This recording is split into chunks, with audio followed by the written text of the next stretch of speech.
नैना। सो गई क्या? नहीं तो फिर बोल क्यों नहीं रही? सुमित ने भौं पकड़कर अपनी ओर घुमाते उसका चेहरा देखकर कहा। मैं क्या बोलूं? नैना ने कांपती आवाज़ में कहा। उसकी आंखों से आंसू की बूंद टपक पड़ी।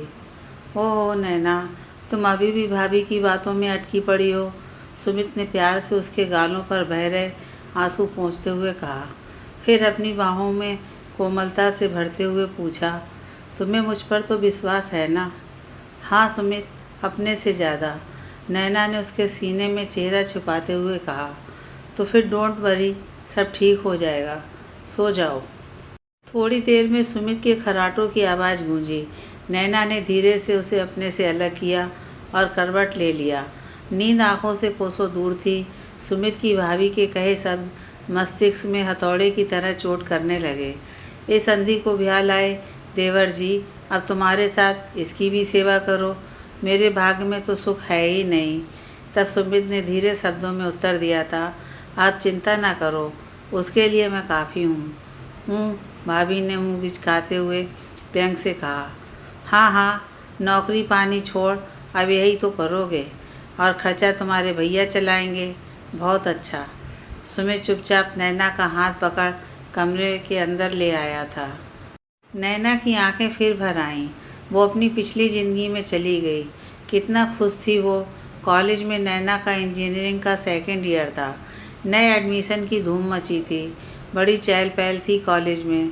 स्टूडेंट, उनके पेरेंट्स, कोई हॉस्टल देखने जा रहा, कोई ऑफिस किधर है पूछ रहा, कोई डरा सहमा सीनियर को देख अपने पेरेंट्स के पीछे छुपता हुआ। नैना एंड पार्टी को बड़ा मज़ा आ रहा था। मेन गेट से कुछ दूरी पर ही उन लड़कियों ने अड्डा जमा लिया था। रैगिंग तो हो नहीं सकती थी, उपनाम रखने की मनाही थोड़ी थी। चोमू, घोंचू, मच्छर, टिड्डी, खड़ूस, माचो, जाने कौन कौन से नामों का आविष्कार हो रहा था। उनकी खिलखिलाती आवाज़ बार बार पूरे परिसर में गूंज उठती। अचानक एक लड़के पर नैना की आंखें ठहर गईं। था तो साधारण पोशाक में, पर व्यक्तित्व में असाधारण। वो हाथ में फाइल लिए इधर उधर देख रहा था। अचानक उसकी आंखें नैना की आंखों से जा टकराई। एक्सक्यूज़ मी, वो पास आते बोला। नैना जो अब तक उसके चेहरे को ही देख रही थी, हड़बड़ा उठी। हेलो मैडम, इलेक्ट्रिकल डिपार्टमेंट किधर पड़ेगा? उसकी रोबीली आवाज़ सुनकर नैना समझ गई, ये स्टूडेंट तो नहीं है। उधर कैंटीन के पीछे, नैना ने उंगली से इशारा करके बताया। थैंक यू, एक स्माइल देता हुआ वो वहाँ से चला गया। नैना उसे दूर तक जाते देखती रही। वाइट शर्ट और फेडेड ब्लू जीन्स में उसकी स्मार्टनेस और बढ़ रही थी। थोड़े लंबे चेहरे पर भूरे घने घुंघराले बालों के गुच्छे बार बार उसके माथे पर आ रहे थे, जिन्हें वो पीछे कर रहा था। हाय, ये कामदेव हमारे कॉलेज में क्या कर रहे? नैना की सहेली सुस्मिता ने खिलखिलाती आवाज़ में कहा। दूसरी बोली, स्टूडेंट तो नहीं लगता, किसी का बड़ा भाई लग रहा है। ओ नैना, सुस्मिता ने उसे छेड़ते हुए कहा। वो चला गया रे, अब तू भी वापस आ जा, नैना खिसियानी आवाज़ में बोली। पर कुछ भी कहो, बात तो है इसमें। हाँ हाँ, पहले पता तो चले महाशय हैं कौन, फिर पटाने की सोचना। वैसे भी तेरे आगे तो हमें कोई घास भी ना डाले। नैना थोड़ा गुस्से में बोली। कुछ भी कहती हो, चल क्लास का टाइम हो गया, वरना वो दादाजी हमारी ही क्लास लगा देंगे। चल उठ, कहते हुए नैना खड़ी हो गई। सारी सहेलियां भी साथ में खड़ी हो गईं। थर्ड पीरियड प्रैक्टिकल का था। सब इलेक्ट्रिकल डिपार्टमेंट के परिसर में बने लेबोरेटरी में घुस गए। वहाँ पुराने टीचर ने बताया कि एक नए जूनियर सर ने आज ही ज्वाइन किया है, जो उन्हें प्रैक्टिकल में हेल्प करेंगे। यह कहकर उन्होंने उनका परिचय करवाया। ये मिस्टर सुमित सक्सेना आज ही लखनऊ से आए हैं, आपके नए लेक्चरर। नैना ने भी पीछे से उचक कर देखा। अरे, ये तो वही लड़का है। नैना की आवाज़ इतनी तेज़ थी कि वहाँ सन्नाटा छा गया। खुद नैना भी शर्मिंदा हो गई। Miss Naina, behave yourself. Sorry sorry sir, Naina हकलाने लगी। सुमित उसके पास आते हुए बोले, इजी इजी, इट्स ओके। वैसे भी हम सब जब एक दूसरे को जानेंगे तभी तो मानेंगे। नैना के पसीने छूट रहे थे। वैसे वो अपनी क्लास में सबसे बिंदास मानी जाती थी। पर टीचर्स के सामने एक वेल डिसिप्लिन छात्रा थी। उसने फिर कहा, सॉरी सर। सुमित ने कहा, ओके, चलिए आज हम सब बातें करते हैं और कल से पढ़ाई। फिर वो सबसे बातें करने लगे। उनको घेर कर सब खड़े हो गए। बीच बीच में ठहाके भी लग रहे थे। नैना उनको बस चोरी चोरी नज़रें उठाकर देख लेती। हंसते हुए उनके गालों में हल्के गड्ढे पड़ रहे थे। नैना ने इस तरह से और कभी किसी लड़के को नहीं देखा था। वो जितनी बार देखती उतनी ही बार उसका दिल ज़ोर से धड़क जाता।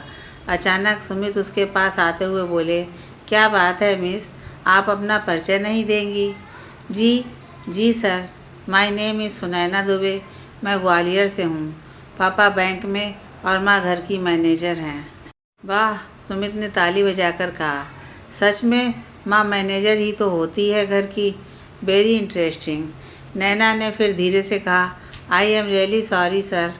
ओके, ठीक है, सुमित ने कंधों को उचकाकर कहा। चलो गाइस, अब शुरू करते हैं क्लास।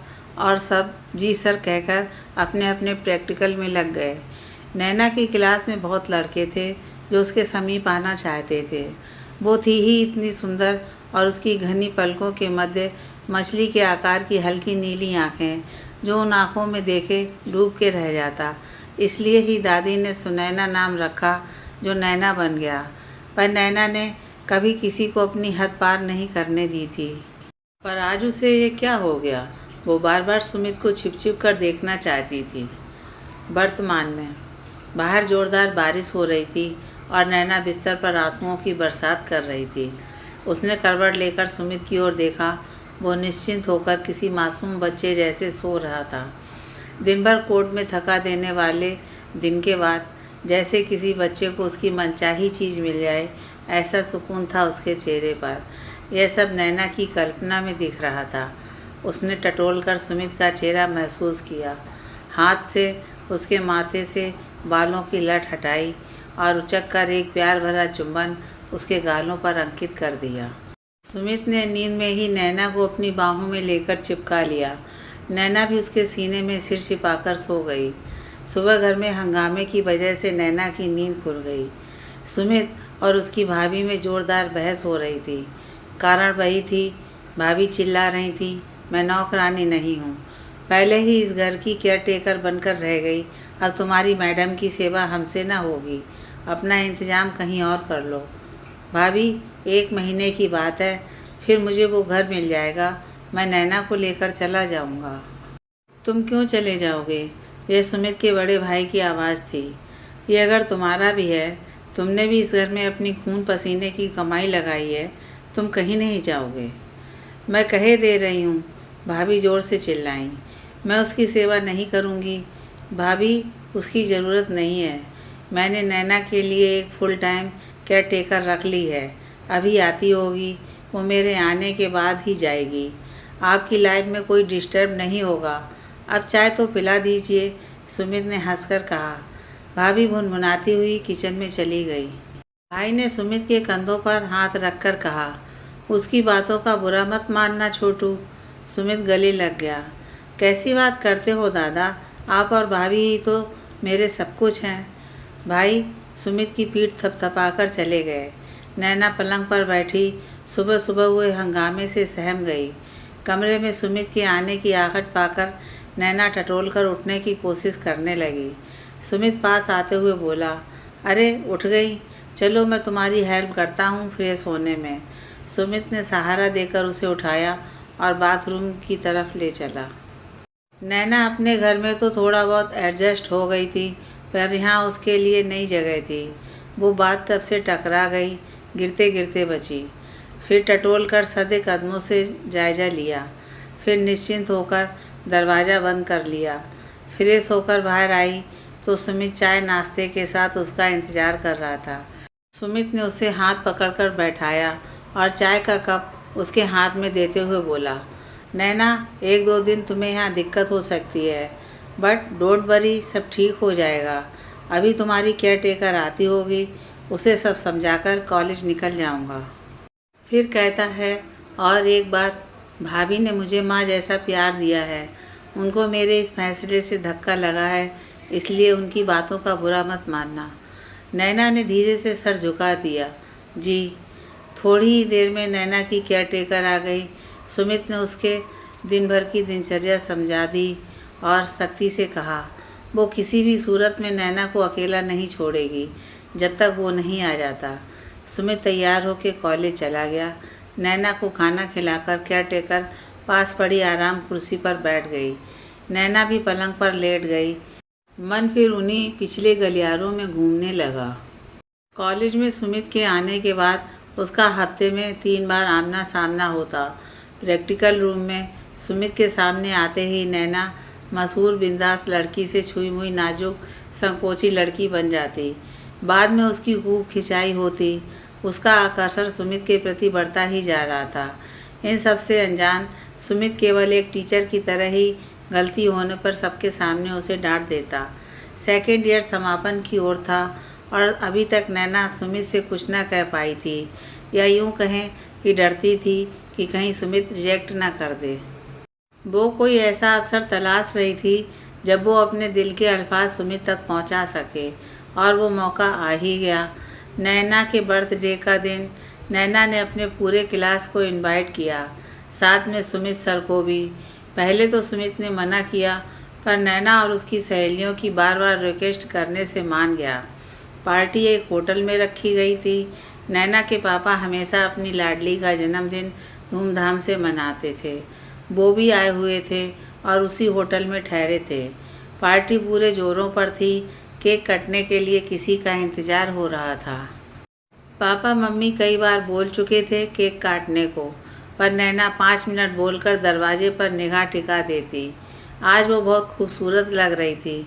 मैजेंटा कलर की इंडो वेस्टर्न ड्रेस के साथ सिर्फ उसने लंबे झुमके पहने थे। बाल खुले ही थे। आखिर इंतज़ार खत्म हुआ और नैना खुश होकर खुद ही आए हुए मेहमान की अगवानी करने आगे बढ़ी। ये खास मेहमान सुमित थे। सुमित के आते ही केक काटा गया। नैना ने सबसे पहले सुमित को केक खिलाया। सुमित को थोड़ा अजीब भी लगा। फिर क्या, सबने नैना को केक खिलाने के साथ साथ उसके चेहरे को भी नहीं बख्शा। इस आपाधापी में उसकी आंखों में केक चला गया और वो आंखें मलते बाथरूम की तरफ जाने लगी। उधर से आते हुए सुमित से उसकी टक्कर हो गई। संभली तो पाया वो सुमित की बलिष्ठ बाहों में थी।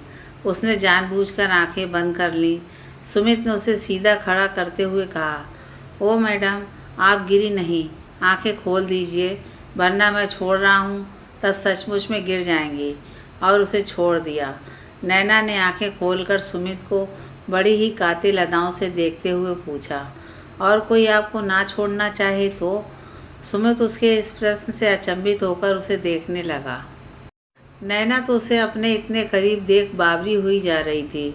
उसने उसी केक वाले मुंह से सुमित के कानों के पास धीरे से चेहरा ले जाकर कहा, sir ji, Naina love you, और बाथरूम की ओर भाग गई।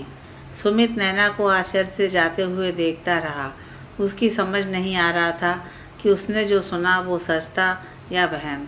सुमित वैसे भी बहुत डिसिप्लिन में रहना पसंद करता था, और यहाँ तो बात टीचर और स्टूडेंट के रिश्ते की थी। फिर झटक कर पार्टी में चला गया।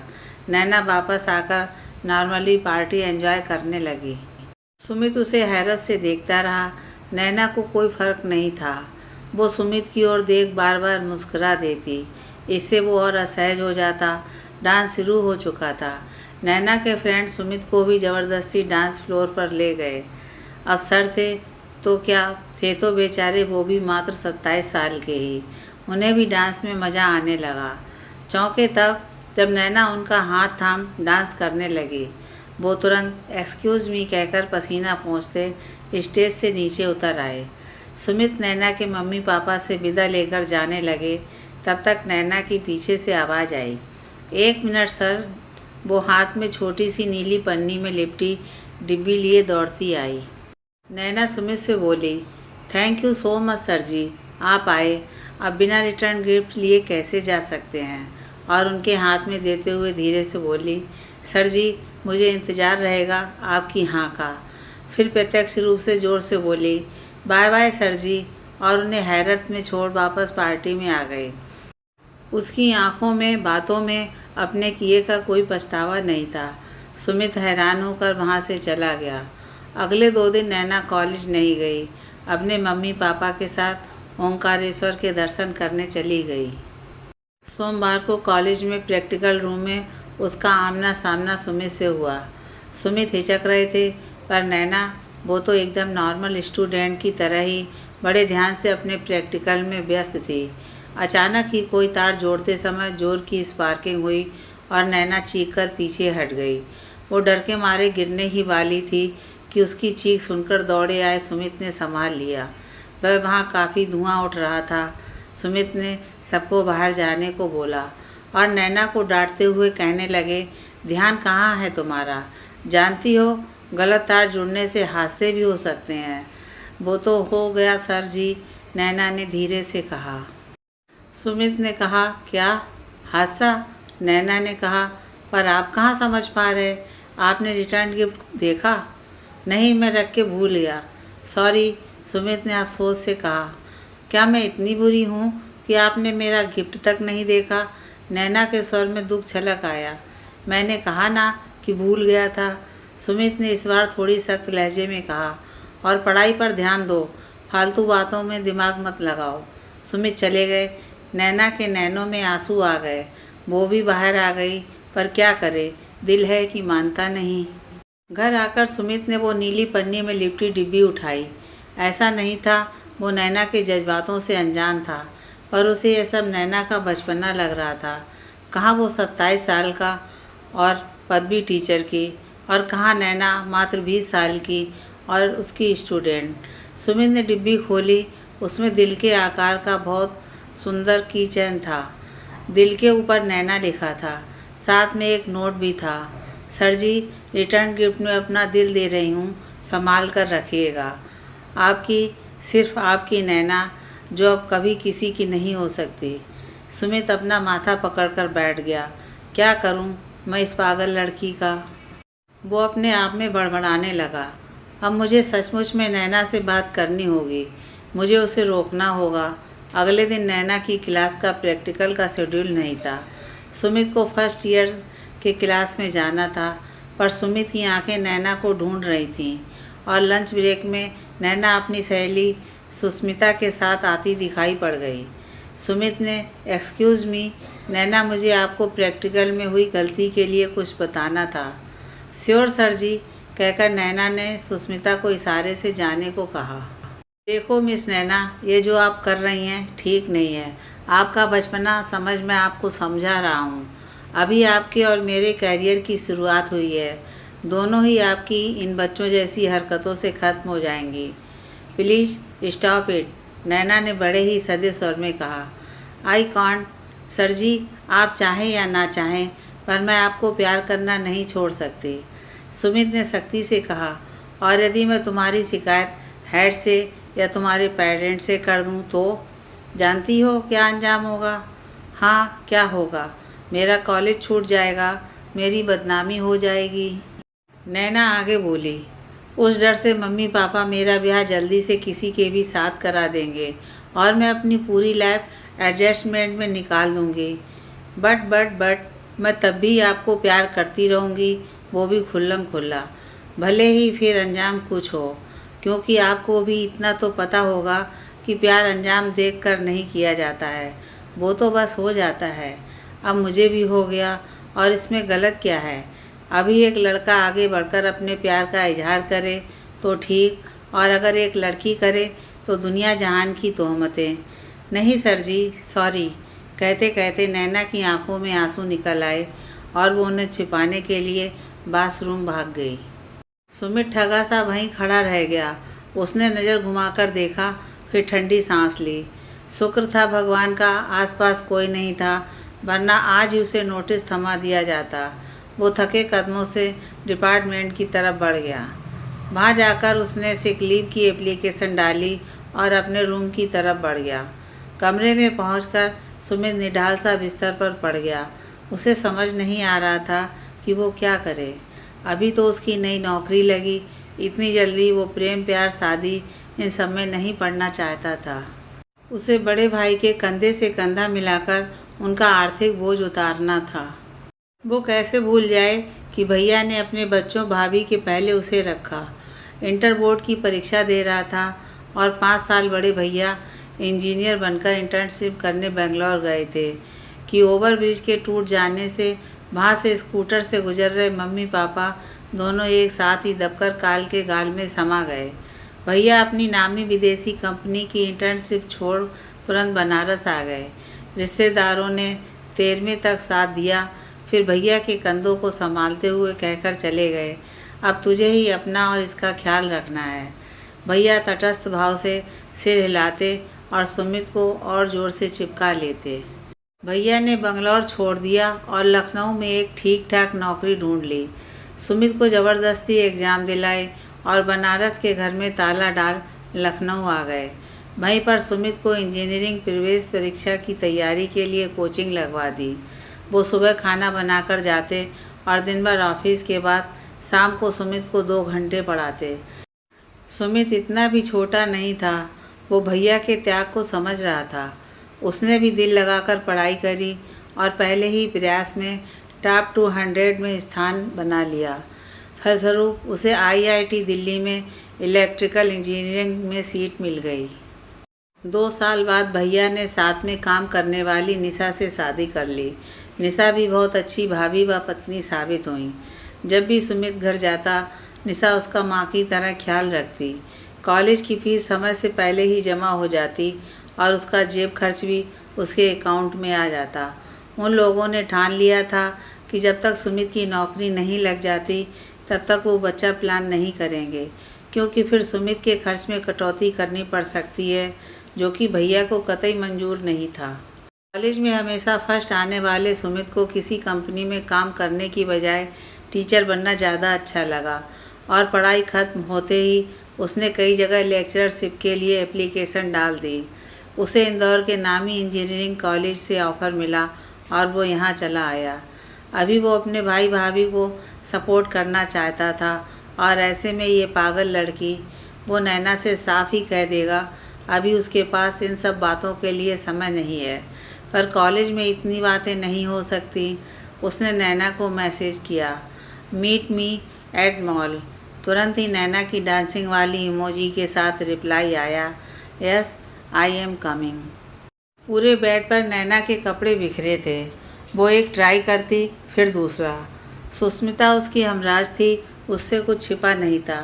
पर क्या मजाल कि दोनों सहेलियों की कोई बात रूम के बाहर जाए, चाहे वो सिगरेट ट्राई करना हो या वाइन या फिर सुस्मिता के बॉयफ्रेंड के अनगिनत किस्से।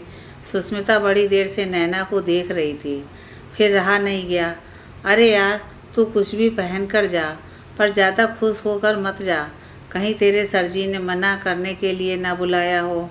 फिर पता चला कि तू रोती हुई वापस आकर मुझसे एक पैग मांग रही। नैना ने गुस्से से उसे देखा। सुस्मिता हंसने लगी, मेरा मतलब कॉफ़ी का। अरे तू ये नीला सूट पहन जा, वैसे भी तेरे ऊपर नीला रंग गजब का लगता है। और हाँ नैना जी, अपने नैनों में कजरा ज़रूर लगाई हो, ताकि जब तेरे सरजी उसमें डूबें तो तैरना भूल जाएं।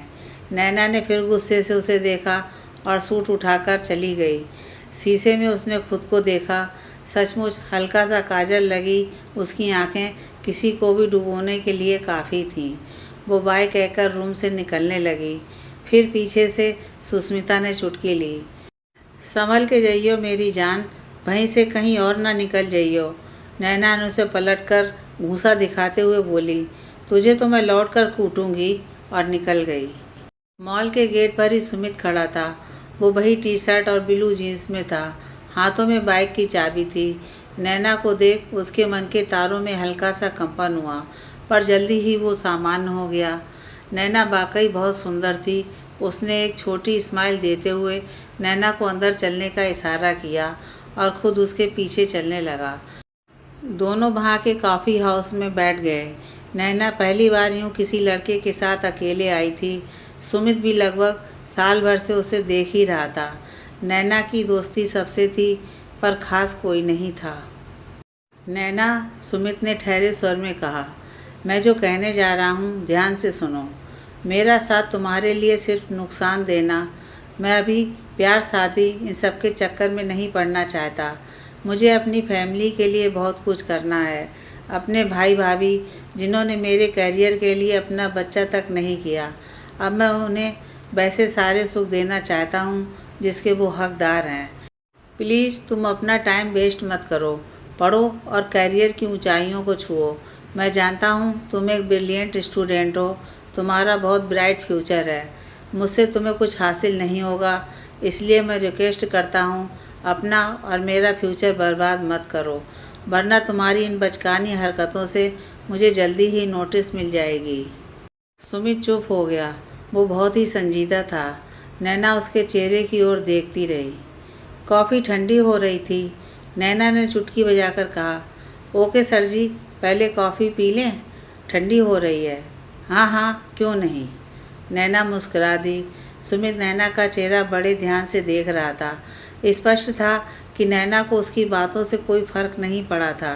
कॉफ़ी खत्म करके नैना ने दोनों हाथों को मेज पर रखा और सुमित की आंखों में आंखें डालकर बोली, देखो सर जी, मैं आपसे 3 प्रॉमिस करूँगी और चाहे मेरी जान ही जाए, मैं अपने प्रॉमिस से नहीं हटूँगी। अपनी नाजुक गोरी उंगलियों में से 3 को खड़ी करते हुए कहा, number 1 sir ji, I promise, अब मैं आपको कभी डिस्टर्ब नहीं करूँगी। इनफैक्ट मैं प्रैक्टिकल के अलावा कभी आपके आसपास नहीं रहूँगी।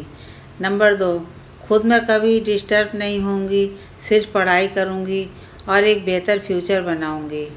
बट नंबर 3, मैं आपको कभी प्यार करना नहीं छोड़ूंगी, इंतज़ार करना नहीं छोड़ूंगी। मैं साल 10 साल 50 साल सिर्फ आपका इंतज़ार करूंगी। आप चाहें या ना चाहें, बस बात खत्म। अब मुझे लेट हो रहा है, चलती हूँ सर जी, कहकर खड़ी हो गई। सुमित उसकी इस बेबाकी से अवाक रह गया। वो नैना की हल्की नीली आंखों के गहरे नीले समंदर में उठती उन प्यार की लहरों में वाकई डूब रहा था कि नैना को खड़े होते देख होश में आ गया। मैं छोड़ देता हूँ तुम्हें कॉलेज। सुमित भी खड़ा हो गया। थैंक्स सर जी, बट मैं चली जाऊँगी। और नैना जबरन अपने आंसू छिपाती काफ़ी हाउस से बाहर निकल आई। हॉस्टल के कमरे में नैना सुस्मिता की गोद में सर रखकर फूट फूट कर रो रही थी। उसका दिल जख्मी हुआ था। सुस्मिता उसके बालों में उंगली फेरते हौले हौले थपथपा रही थी। वो कुछ बोल नहीं रही थी ताकि नैना रोकर अपना सारा गुबार बाहर निकाल दे। आज कॉलेज में फिर से बहुत चहल पहल थी। 4th ईयर स्टूडेंट का लास्ट दिन था कॉलेज में।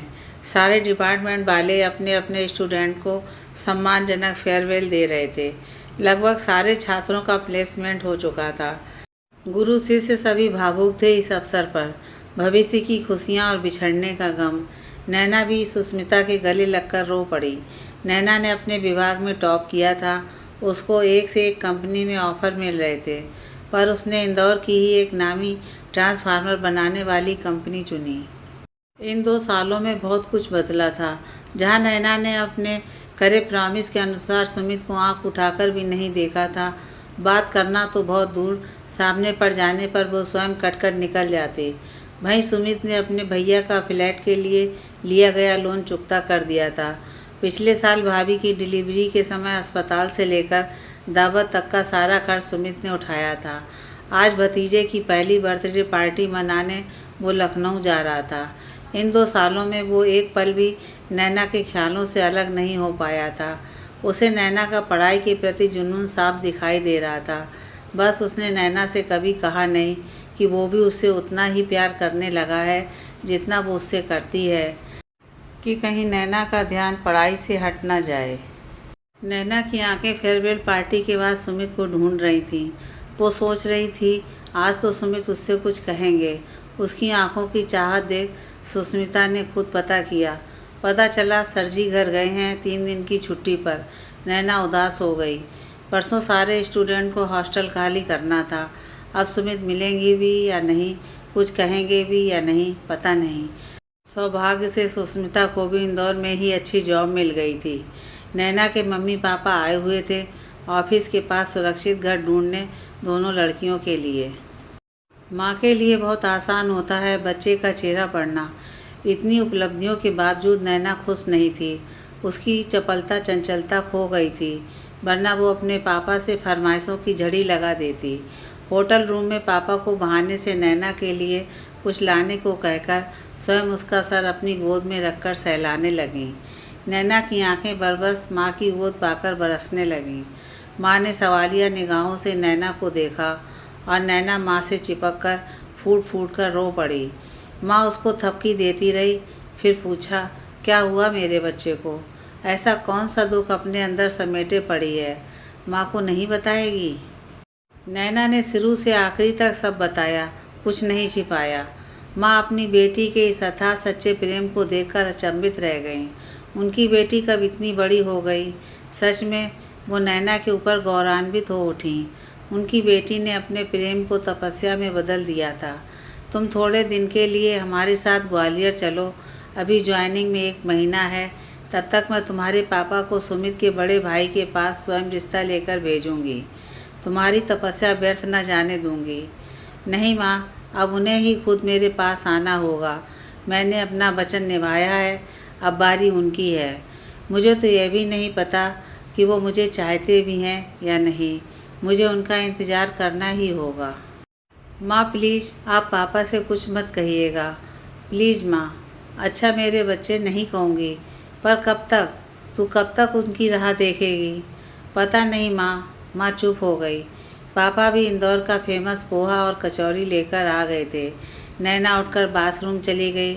सुमित ने लखनऊ में खूब एंजॉय किया। साल भर का भतीजा ताता ताता कहकर गोद में ही चढ़ा रहा। पार्टी के बाद भाभी ने उसे एक फ़ोटो दिखाते हुए बोला, देखो सुमित, हमने तुम्हारे लिए कितनी सुंदर लड़की ढूंढी है। मेरी चचेरी बहन है, हमें और तुम्हारे भैया को बहुत पसंद है। वो लोग भी राजी हैं, सब जाना माना है। बस तुम देख लो तो बात पक्की कर दी जाए। भाभी, मैं आपके मेरे लिए गए हर फैसले का सम्मान करता हूँ। बस आप मेरी भी इच्छा जान लीजिए। भैया ने कंधों पर हाथ रखकर बड़े ही प्यार से कहा। हाँ तो बोल छोटे। भैया भाभी, मेरी एक स्टूडेंट है नैना। और सुमित ने शुरू से आखिर तक सारी बात उनके समक्ष कह दी। फिर बोला, अब मैं उसके प्रेम का तिरस्कार नहीं करना चाहता, क्योंकि मुझे भी उससे प्यार हो गया है। उसने अपने किए हर वादे को पूरा किया। ये अलग बात है कि मैंने उससे कोई वादा नहीं किया था, क्योंकि मैं पहले आपको बताना चाहता था और आपकी रजामंदी से उससे उसका हाथ मांगना चाहता था। भाभी ने कहा, अरे तो कोई हाथ धोकर पीछे ही पड़ा हो तो इसका मतलब ये थोड़ी होता है कि अगला शादी ही कर ले। ये लड़की देखो कितनी सुंदर है, पढ़ी लिखी है, और मेरे चाचा तो फ्लैट भी बुक किए हैं देने के लिए। पर भाभी, सुमित बोला, मुझे लेने देने में कोई रुचि नहीं है। नैना 2 सालों से अपने वादे पर कायम है। अब मुझे भी वो पसंद आने लगी है। आप ही बताइए, उसे धोखा देना क्या सही रहेगा? इस बार भाभी कुछ रुष्ट आवाज़ में बोली, तो सीधे सीधे क्यों नहीं कहते कि तुम भी उसके प्यार में पागल हो? फिर हमसे आज्ञा लेने का दिखावा क्यों कर रहे? अपने फैसले पर मोहर ही लगवानी है तो वो तो तुम्हारे भैया लगा ही देंगे। भैया जो अब तक चुप थे, सुमित के कंधों पर हाथ रखकर बोले, छोटे तू बड़ा हो गया है और तुझे अपनी ज़िंदगी के फैसले करने का पूरा हक है। हम हमेशा तुम्हारी खुशी में खुश रहेंगे। बता, कब मिलना है नैना के घर वालों से? भाभी की ओर सुमित ने देखा, पर वो बिना कुछ उत्तर दिए अंदर चली गईं। भैया ने सुमित के गाल पर चपत जमाते हुए कहा, चिंता मत करो, तुम्हारी भाभी को मैं संभाल लूँगा। फ़ोटो तो दिखा दो नैना की। सुमित ने कॉलेज के स्टेज पर खड़ी किसी फंक्शन में शामिल नैना की फ़ोटो दिखाई, जो टीचर होने के कारण उसके व्हाट्सएप पर भी भेजी गई थी। बेवकूफ़ कहकर भैया हंसने लगे। भैया बोले, शादी करने चला है और उसकी एक फ़ोटो तक नहीं है तेरे पास? 12 सतयुगी लड़के। बहरहाल लड़की मुझे पसंद है। अगले हफ्ते मैं और तेरी भाभी ग्वालियर जा रहे हैं नैना के पेरेंट्स से मिलने। सच भैया? सुमित ने खुश होकर पूछा। पर भाभी नाराज़ हो गई क्या? सुमित के स्वर में उदासी आ गई। नहीं रे, ऐसा कुछ नहीं। वो उनके चाचा बहुत फोर्स कर रहे थे तेरे लिए, इसलिए शायद। और फिर तूने भी तो सरप्राइज़ दिया। अब चीज़ें हजम करने में वक्त तो लगेगा ना। चल जा, अब सो जा, रात बहुत हो गई, सुबह तेरी ट्रेन भी है। भैया तो चले गए पर सुमित को नींद नहीं आई। दिल में नैना नाम की धड़कन साफ सुनाई दे रही थी। अब जब सब ओपन हो गया था तब उसे महसूस हो रहा था कि नैना और वो कितनी शिद्दत से एक दूसरे को चाहते हैं। अब उसे विरह की अग्नि जला रही थी। बोड़कर अपनी नैना के पास जाकर घुटनों के बल बैठ उससे अपने प्यार का इजहार करना चाहता था और हमेशा के लिए उसका साथ। सुबह घर से निकलते वक्त उसे भाभी की नाराज़गी का एहसास हो गया था। हर बार की तरह आज भाभी ने ना तो उसकी पसंद का नाश्ता पैक किया और ना ही कार में सामान रखने तक दरवाजे पर खड़ी रहकर बार बार दही मछली बोली। भतीजे के जगने का बहाना बनाकर वो पहुंचकर बता देना कहकर अंदर चली गईं। सुमित ने उदास आंखों से भैया को देखा। भैया बोले, कुछ नहीं यार, तू बैठ वरना ट्रेन छूट जाएगी। मैं हूँ ना, सब ठीक कर दूँगा। और सुमित भैया के गले लग गया। इंदौर पहुंचकर सुमित की आंखें नैना को ढूंढ रही थीं। अब इंतज़ार नहीं हो पा रहा था। जब नैना कहीं नहीं मिली तब झिझकते हुए उसने सुस्मिता से पूछा, जो कि हॉस्टल से अपना सामान निकाल कर कैब में रख रही थी। वो भी अपने घर कुछ दिनों के लिए जा रही थी, कोलकाता। सुस्मिता ने बताया नैना की उम्मीदें कि सुमित अब उससे कुछ कहेंगे। सुमित को ना पाकर उसकी उदासी, निराशा सब बताया। अब वो कहाँ है? सुमित ने अधीरता से पूछा। इस समय वो सच में एक विरही प्रेम की भांति लग रहा था। वो कल रात ग्वालियर चली गई अपने मम्मी पापा के साथ। ऐसे कैसे बिना मुझसे मिले चली गई? सुमित बड़बड़ाने लगा। सुस्मिता ने थोड़ा कठोर स्वर में कहा, क्योंकि वो नैना के आहत होने के दुख से भी दुखी थी। क्यों? जैसे आप चले गए आपको नहीं मालूम था कि फेयरवेल पार्टी है, नैना ने टॉप किया है, या यह कि तीसरे दिन सबको हॉस्टल खाली करना है? सुमित सुस्मिता का चेहरा देखने लगा, पर आज वो अपनी स्टूडेंट से नहीं, नैना की सहेली से बात कर रहा था। सॉरी सुस्मिता, मैंने आज तक उससे कुछ इसलिए नहीं कहा ताकि वो अपने लक्ष्य से फिसले ना, पर सच यही है कि उस दिन के बाद से सिर्फ नैना ने ही नहीं, मैंने भी नैना का इंतज़ार किया है। और इसलिए ही मैं भागकर लखनऊ गया था अपने बड़े भाई को बताने, जिससे वो हमारे रिश्ते को आगे बढ़ा सकें। पर नैना, ओह नैना, तुम एक दिन भी न रुक पाई। सुमित के चेहरे पर विषाद छा गया। सुस्मिता को सुमित की बातें सच्ची लगीं।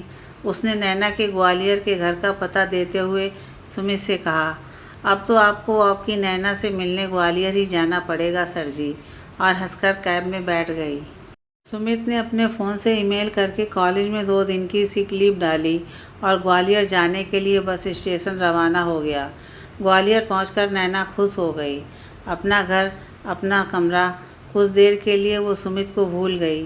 शाम को मम्मी ने बताया कि उसकी बुआ की लड़की, जिसकी 4 महीने पहले शादी हुई थी, वो आई हुई है। उससे नैना की बहुत पड़ती थी। ग्वालियर में स्कूलिंग दोनों ने साथ साथ ही करी थी। नैना अपने एग्ज़ाम के चलते उसकी शादी में नहीं आ पाई थी, जिससे वो बहुत नाराज़ भी थी। नैना ने तुरंत अपनी स्कूटी उठाई और मम्मी से कहकर मिलने चल दी। बुआ का घर थोड़ी ही दूर पर था और नैना ग्वालियर में अंधेरे उजाले निकलती ही थी, तो मम्मी ने जाने दिया। उन्हें भी मौका मिल जाता पति से नैना और सुमित के बारे में बात करने का। घर से निकलते ही नैना की यादों में फिर सुमित आ गया। वो अपने आप में ही बड़बड़ाने लगी, ऐसा क्यों कर रहे हैं आप मेरे साथ? मेरे प्यार का यूँ अपमान क्यों? क्या कमी है? या तो आप उस दिन साफ मना कर देते। आपने तो मुझे इंतज़ार करने की अप्रत्यक्ष सलाह दी और मैं भी आँख मूंद कर उसी डगर पर चल पड़ी। अब तो आपको मेरा प्रेम स्वीकार करना ही चाहिए। अब चुप नहीं रहूँगी, वापस इंदौर आकर आपसे आपका उत्तर सुनकर रहूँगी। नैना सुमित के ख्यालों में इस कदर खो गई कि उसे होश भी ना रहा कि वो स्कूटी चला रही। कान में ईयरफोन लगाई थी। पीछे से आती तेज़ रफ्तार कार का ना तो वो हॉर्न सुन पाई और ना ही साइड मिरर में देख पाई। कार वाले ने भी भरकस कोशिश की ब्रेक लगाने की, पर टक्कर हो ही गई और नैना की स्कूटी फिसल गई। नैना का सर डिवाइडर से टकराया और वह वहीं बेहोश हो गई। ग्वालियर पहुंचकर सुमित ने नैना के घर की कॉल बेल बजाई। दरवाज़ा नौकरानी ने खोला। दोनों ने एक दूसरे को प्रश्नवाचक नज़रों से देखा। पहल सुमित ने की, जी मैं इंदौर। नैना के कॉलेज से आया हूँ, उन्हें बुला दीजिए। नौकरानी ने रुआंसे स्वर में बताया उस एक्सीडेंट के बारे में और यह भी कहा कि बिटिया सीरियस हैं। सुमित को एक पल के लिए चक्कर सा आ गया। उसने पानी मंगाकर पिया और अस्पताल चल पड़ा। वो ईश्वर से सवाल पूछ रहा था कि हमेशा उसकी खुशियाँ उससे 2 कदम पीछे क्यों रह जाती हैं। अस्पताल में ओटी के बाद नैना के पेरेंट्स बैठे थे। सुमित पहचान गया, वो भी सुमित को जानते थे, पर अचानक अस्पताल में। सुमित ने कहा कि वो काम से ग्वालियर आया था तो उसने सोचा नैना से भी मिल लें। मम्मी रोने लगी, पापा भी बस आंसू रोकने की नाकाम कोशिश कर रहे थे। सुमित उन दोनों के लिए कॉफ़ी ले आया और उन्हीं के पास बैठ गया। कुछ नहीं होगा नैना को, आप लोग ईश्वर पर भरोसा रखिए, सुमित कह रहा था, पर अंदर ही अंदर वो जानता था कि नैना की हालत अच्छी नहीं है। नैना के सर पर गहरी चोट थी, एक हाथ में फ्रैक्चर हुआ था और भी चोटें आई थीं, पर डॉक्टर ने साफ कह दिया था कि होश आने पर पता चलेगा चोट की वजह से शरीर का कौन सा अंग प्रभावित हुआ है। सुमित ने कॉलेज में अपनी 15 दिनों की छुट्टियां अप्रूव करा लीं। नैना की मम्मी ने सुमित के बारे में पति को सब कुछ बता दिया था। सुमित एक पल के लिए भी अस्पताल से घर नहीं गया। बारी बारी से वो मम्मी पापा को रेस्ट के लिए भेज देता। आज चौथा दिन था। नैना की अंगुलियों को हिलते देख नर्स भागकर डॉक्टर को बुला लाई। पापा घर गए थे, मम्मी बाहर बैठी थी, सुमित रूम में था। उसने मम्मी को अंदर बुलाया और निसंकोच नैना का हाथ थाम उसी के पास बैठ गया। अब वो ये हाथ मरते दम तक छोड़ने वाला ना था। डॉक्टर अपने तरीके से नैना को होश में ले आए। नैना, कैसी हैं आप? डॉक्टर नैना के गाल पर थपकियां दे रहा था। ठीक हूँ, दर्द बहुत ही है सर में। ओके, अच्छा, अब देखो कौन कौन है तुम्हारे पास। नैना ने धीरे धीरे आंखें खोलीं। कौन है? लाइट जलाइए तब तो देख पाऊंगी, नैना ने लड़खड़ाते स्वर में कहा। डॉक्टर के माथे पर चिंता की लकीरें आ गईं। उसने तुरंत किसी को फ़ोन मिलाया और इमीडिएटली आने को कहा। 10 मिनट में ही एक कार गेट पर रुकी और शहर के आई स्पेशलिस्ट रूम में थे। तब तक पापा भी आ गए थे और सब ईश्वर से हाथ जोड़कर नैना के लिए रोशनी मांग रहे थे। डॉक्टर ने 15 मिनट तक नैना की आंखों की जांच की, फिर निराशा से नहीं में सिर हिला दिया और सॉरी बोल कमरे के बाहर चला गया। नैना के डॉक्टर ने उन तीनों को रूम के बाहर बुलाया और बेहद खेदजनक आवाज़ में बताया कि नैना की आंखों की रोशनी जा चुकी है। आंखों तक ब्लड पहुंचाने वाली मस्तिष्क की नसें डैमेज हो गई हैं। अब फ़िलहाल इसका कोई इलाज नहीं है। उन लोगों ने सारी नसों को जोड़ने की काफ़ी प्रयास किया था, पर शायद यह कुछ ज़्यादा ही डैमेज थी। नैना की मम्मी गिरते गिरते बची। पापा ने उन्हें संभाल कर बिठाया। मम्मी डॉक्टर से पूछ बैठी, तो क्या अब नैना कभी नहीं देख पाएगी? पता नहीं, कुछ कहना अभी जल्दी है। कम एज है और फिर चमत्कार भी होते हैं, पर यह चमत्कार कब होगा ये मैं नहीं बता सकता। फ़िलहाल तो आप लोगों को उसे बहुत ज़्यादा हिम्मत देनी होगी। बहुत जल्द नैना को समझ आ गया कि उसकी आंखों की रोशनी जा चुकी है। वो पागलों की तरह चिल्लाती, उठकर भागने की कोशिश करती। अपने जीवन के अंधेरेपन से उसे चिढ़ हो रही थी। 15 दिन बाद नैना को अस्पताल से छुट्टी मिल गई। नैना शरीर से तो स्वस्थ हो गई, पर उसकी आत्मा अपने अंधेरे में सदा के लिए मर गई। इन 15 दिनों में सुमित ने उसके परिवार का बहुत ख्याल रखा। अब उसे भी कॉलेज जाना था। जाने के एक दिन पहले जब नैना, उसके मम्मी पापा सब बैठे थे, तब सुमित ने पापा से कहा, अंकल, जाने के पहले मैं आपसे एक बात कहना चाहता हूँ। उम्मीद है बुरा नहीं मानेंगे। तुमने जितना किया है बेटा, उतना तो शायद मेरा सगे से सगा भी नहीं करता। बोलो, क्या कहना चाहते हो? पापा ने भरे गले से कहा। सुमित ने नैना के पास जाकर उसका हाथ अपने हाथ में लेते हुए कहा, मैं नैना से शादी करना चाहता हूँ। पर बेटा, मम्मी ने कहा, पहले अच्छे से सोच लो। जल्दबाजी में लिए गए निर्णय गलत हो सकते हैं। नहीं मम्मी जी, मेरा निर्णय जल्दबाजी का नहीं, 2 सालों का है और यही कहने में यहाँ आया था, पर ईश्वर ने 15 दिन और बढ़ा दिए। अब अपनी बात कहने में और देर नहीं करना चाहता। पापा बोले, हर माँ बाप को अपने बच्चों का घर बसते देख खुशी मिलती है और हमें भी मिलेगी, पर इसका जवाब हम नहीं दे सकते। ये अधिकार नैना का है। सुमित ने सारे संकोच त्याग नैना के घुटनों के पास बैठकर कहा, बोलो नैना, क्या तुम मुझे अपने जीवन में स्थान दोगी? नैना ने कहा, नहीं सर जी, मैंने आपसे प्यार किया है, आपके इन शब्दों को सुनने का इंतज़ार भी किया, पर तब आप कहते तो मेरा जवाब हाँ होता, पर अब नहीं है, क्योंकि मुझे आपका प्यार पाना था, दया की भीख नहीं। आपने जो कुछ भी मेरे परिवार के लिए किया, उसके लिए धन्यवाद शब्द बहुत छोटा है। हम आपके कर्ज को कभी उतार नहीं पाएंगे। अब आपको अपने कॉलेज जाना चाहिए। सुमित ने कातर स्वर में कहा, नैना, मैं मानता हूँ मैंने यह बात कहने में बहुत देर लगाई, पर सच्चाई यही है कि उस दिन के बाद मैं हमेशा तुम्हें छिपकर देखा करता था। तुम्हें प्रैक्टिकल में गलती ना होते हुए भी डांटता था, ताकि समझाने के बहाने और ज़्यादा देर तुम्हारे पास रुकूं।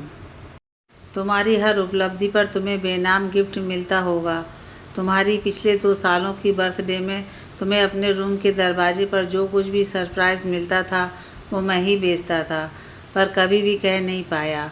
मैं आजकल के लड़कों जैसा मुखर नहीं हूँ, जो बात बात पर आई लव यू बोलते रहते हैं। मैंने अपने जीवन में कुछ लक्ष्य निर्धारित किए थे, उन्हें पूरा करके ही मैं तुम्हारे सामने आना चाहता था, और यही कहने मैं ग्वालियर आया था। फिर आप मुझसे बिना मिले लखनऊ क्यों चले गए? नैना की आंखें बरस पड़ीं। मैं अपने बड़े भाई से कहने गया था, वो मेरे पिता समान है, मैंने तुम्हें बताया था। उनकी आज्ञा मिलना मेरे लिए भगवान के आशीर्वाद की तरह है। बस उसी आशीर्वाद के साथ मैं इंदौर में ही तुमसे कहने वाला था, फिर पता चला कि तुम घर चली गईं। मुझे समझ ही नहीं आया कि तुम इतनी जल्दी क्यों चली गईं। मैं क्या करती रुक कर? मेरा इंतज़ार सिर्फ 1 दिन और करती। तभी सुस्मिता ने घर के अंदर आते हुए कहा, नैना, सर जी सच बोल रहे हैं। इन्होंने इंदौर में ही मुझे सच बता दिया था और मुझसे ही पता लेकर यहाँ आए थे। नैना कहती है कि पर सर जी, अब मैं आपको कोई खुशी नहीं दे पाऊँगी, बल्कि आप पर बोझ साबित होंगी। नहीं नैना, आज सुमित बोलने में ज़रा भी नहीं हिचक रहा था। ऐसा मत बोलो, ईश्वर की मर्ज़ी के आगे हम सब बेबस हैं। अगर ये हादसा शादी के बाद होता या मेरे साथ होता तो, जहाँ तक मैंने तुम्हें समझा है, तुमने मुझसे प्यार करके उसे पूजा का रूप दे दिया है। अब बारी मेरी है। नैना चुप हो गई। मम्मी पापा ने भी पास में बैठकर नैना को चिपका लिया। सुमित ने कहा, पापा, मैं इंदौर जा रहा हूँ। मैं चाहता हूँ कि शादी बिना किसी ताम झाम के कोर्ट में हो, वरना लोगों की भीड़ नैना को और परेशान करेगी। आप ग्वालियर में कल ही एप्लीकेशन दे दीजिए। बच्चों के नए एडमिशन हो रहे हैं, मैं थोड़ा वहाँ का काम निपटा कर आता हूँ। आप जाइए सर जी, अभी मेरी ज्वाइनिंग में 10 दिन है, तब तक मैं हूँ नैना के पास। थैंक्स सुस्मिता, सुमित ने मुस्कुराकर कहा। अब तो मैं आपको जीजा जी कह सकती हूँ, क्यों नैना? नैना और सुमित दोनों एक साथ मुस्कुरा दिए। 3 महीने की डेट मिली शादी की। सुमित हर शनिवार ग्वालियर निकल जाता और रविवार का पूरा दिन नैना के घर पर रहता। उसके रहते नैना खिलखिलाती, हंसती। मम्मी पापा भी सुमित जैसा दामाद पाकर धन्य थे। नैना मम्मी पापा और सुमित के प्यार भरे हौसले से सकारात्मक जीवन की ओर बढ़ रही थी। उसने एक ब्लाइंड स्कूल में एडमिशन ले लिया था। वहाँ की पढ़ाई लिखाई सीखने का प्रयास करती थी। सुमित ने अपना निर्णय भैया भाभी को बता दिया। भैया तो सिर्फ इतना बोले, छोटे, जो तुम करोगे सोच समझ कर करोगे, पर ठोस डिसीजन लेना। ऐसा ना हो 2-4 साल में तुम्हें अपने जीवन में नीरसता लगे और फिर पछताना पड़े। भाभी ने पुरजोर विरोध किया इस रिश्ते का, बहुत नाराज़ हुई। उनके अनुसार सुमित अपना जीवन बर्बाद कर देगा उस अंधी लड़की से शादी करके, पर सुमित ने किसी की ना सुनी। 1 साल पहले उसने लखनऊ के प्रतिष्ठित इंजीनियरिंग कॉलेज में आवेदन किया था। उसे पूरा विश्वास था कि उसकी योग्यता देखते हुए उसे यह नौकरी अवश्य मिलेगी। अतः उसने भैया के फ्लैट से कुछ दूरी पर एक अपना ही फ्लैट बुक करवा लिया था। एक तो टैक्स से माफ़ी मिलती और दूसरे कभी रहना पड़ता तो भैया के पास रहता। आज ही उसकी ग्वालियर कोर्ट में शादी थी और 1 हफ्ते पहले ही उसे लखनऊ वाली नौकरी का ऑफ़र मिल गया। उसके फ्लैट का पोजीशन भी मिलने वाला था, पर 1 महीने बाद। शादी में केवल भैया आए थे और सुमित के खास दो दोस्त। दोपहर तक कोर्ट का काम खत्म हो चुका था। भैया सुमित और नैना को लेकर कार से लखनऊ चल दिए। सुमित भाभी की नाराज़गी को देखते हुए नैना को घर नहीं ले जाना चाहता था। वो 1 महीने के लिए होटल में रुकना चाहता था, क्योंकि वो नहीं चाहता था कि नैना को किसी भी तरह के अपमान का सामना करना पड़े। उसे तो भाभी से भी कोई शिकायत न थी। शायद उसकी मम्मी होती तो उनका रिएक्शन भी ऐसा ही होता। जो आपसे बहुत प्यार करते हैं वो सिर्फ आपकी खुशी चाहते हैं। नैना ने अपने मृदुल व्यवहार से सबके मन में जगह बना ली। जब सुमित का भतीजा ताती कहकर उसके कमरे में आता, नैना उसे खूब खिलाती। घंटों वो नैना के पास ही रहता। यहाँ भी नैना ने ब्लाइंड स्कूल में एडमिशन ले लिया था। उसकी केयर टेकर हर वक्त साय की तरह उसके साथ रहती। सुमित के प्यार में जादुई शक्ति थी। नैना अपने सारे काम स्वयं करने लगी। उसे गिटार का बड़ा शौक था। घर में ही सुमित ने टीचर लगवा दिया। गृह प्रवेश में पूजा का अधिकार नैना ने भैया भाभी को दिया और नैना सुमित की सहायता से अपना नया घरौंदा सजाने लगी। 1 साल में ही नए मेहमान ने दस्तक दी। सुमित और नैना की खुशियों का ठिकाना न रहा।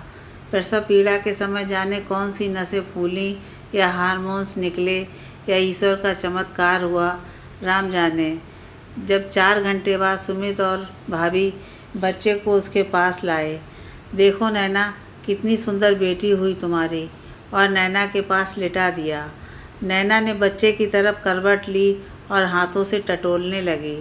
तभी उसकी आंखों में धुंधली सी बच्चे की आकृति उभरी, पर अंधेरे की आधी आंखें रोशनी सह नहीं पा रही थीं। उसने आंखें बंद कर लीं और सुमित का हाथ पकड़ लिया। वो कांप रही थी। सुमित घबरा गया। क्या हुआ नैना, तुम ठीक तो हो ना? डॉक्टर को बुलाऊं? नहीं सुमित, मैं ठीक हूँ। शायद आज मेरी झोली में ईश्वर भर भर कर खुशियाँ डाल रहा है। हुआ क्या, ये तो बताओ, सुमित ने अधीरता से पूछा। सुमित, लग रहा है मेरी आंखों की रोशनी लौट रही है, पर मैं अपनी आंखें खोल नहीं पा रही। क्या? सुमित उछल पड़ा। सच में नैना? मैं अभी डॉक्टर को बुलाता हूँ। आनन फानन में अस्पताल के सबसे अच्छे आँखों के डॉक्टर नैना की आँखों की जांच कर रहे थे। उनके चेहरे पर भी खुशी झलक उठी। उन्होंने सुमित को बधाई देते समय कहा, मुबारक हो सर जी, आपकी पत्नी की आंखों में रोशनी वापस आ रही है, पर अभी इन्हें तेज़ रोशनी में रखना खतरनाक हो सकता है, इसलिए फ़िलहाल ये 24 घंटे काला चश्मा पहन कर रहें। फिर धीरे धीरे डिम लाइट में बिना चश्मे के रहें। मैं कुछ दवाइयाँ भी लिख रहा हूँ, उससे इनकी आँखों की स्ट्रेंथ और बढ़ेगी, कहकर डॉक्टर साहब चले गए। सुमित, नैना की मम्मी पापा, सुमित के भैया भाभी सब इस खुशगवार पल के गवाह बने। सुमित ने शरारत से सबको हंसाते हुए कहा, अब मेरा काम पूरा हुआ, अब मैं नैना से दूर जा रहा हूँ। क्यों नैना, अब तो तुम देख भी सकती हो। नैना ने सुमित को अपनी तरफ खींचते हुए आंखें तरेरी। जाओ बच्चू, अब मैं भी तुम्हारा इंतज़ार करने वाली नहीं। मैं और मेरी बेटी जो है नारी शक्ति जिंदाबाद, हम और कोई ढूंढ लेंगे। अरे नहीं बाबा, सुमित कान पकड़ते हुए बोला। नहीं मेरे बच्चे की माँ, मैं मजाक कर रहा था। अब तो मैं खुद तुम्हारे पीछे पीछे आऊँगा। और इस तरह एक प्रेम भरी कहानी का सुखांत हुआ। ईश्वर हर किसी की जोड़ी सुमित और सुनैना जैसी बनाए।